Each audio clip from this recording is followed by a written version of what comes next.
700. That's the number that just turned question period into one of the most intense sessions we've seen in months. Conservative leader Pierre Poilievre stood up in Parliament this week with a very specific question for Prime Minister Mark Carney. What exactly is the government doing about reports that 700 agents connected to Iran's Islamic Revolutionary Guard are currently in Canada? Now, if you're wondering why this matters, let me give you some context. The IRGC isn't your average organization. This is a group that's been designated as a terrorist entity by Canada since June 2022. We're talking about an organization that the Canadian government itself has labeled a threat to national security. So when Global News drops a report saying there are 700 individuals with IRGC connections operating on Canadian soil, that's the kind of news that makes people sit up and pay attention. Poilievre's questions in the House were direct and focused on government action. He wanted to know about deportation timelines, security measures, and what specific steps are being taken to address the situation. It's the kind of accountability question that opposition leaders are supposed to ask, especially when national security is in the conversation. The timing is particularly notable given the ongoing tensions in the Middle East, which adds another layer of complexity to an already complicated issue. Here's where things get interesting from a policy perspective.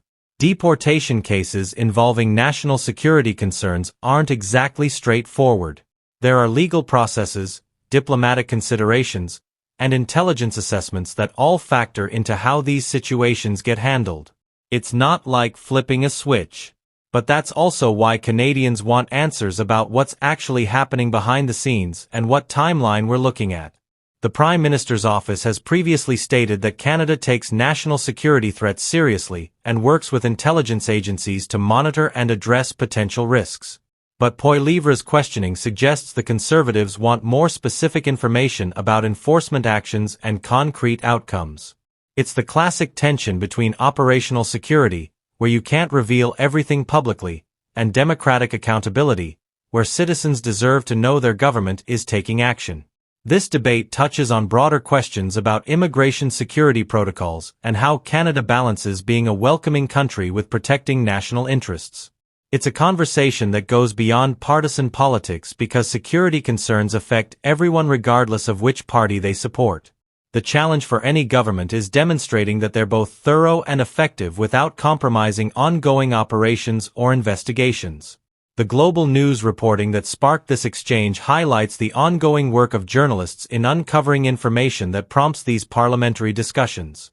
Independent reporting plays a crucial role in ensuring these issues don't fly under the radar and that elected officials address them publicly.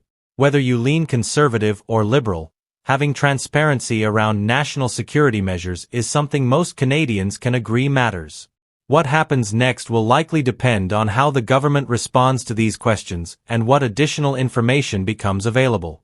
Parliamentary committees might dig deeper into the issue, security agencies will continue their work behind the scenes, and opposition parties will keep pressing for updates. It's the democratic process in action, even if it sometimes feels slower than we'd like. So what's your take on this? Should the government provide more detailed public updates on national security deportations, or are some things better handled quietly through intelligence channels? Drop your thoughts in the comments because this is exactly the kind of issue where different perspectives matter. And if you want to stay on top of everything happening in Ottawa, hit that subscribe button. We're covering Canadian politics multiple times a day here at Canadian Breakdown, making sure you never miss the stories that actually affect your life.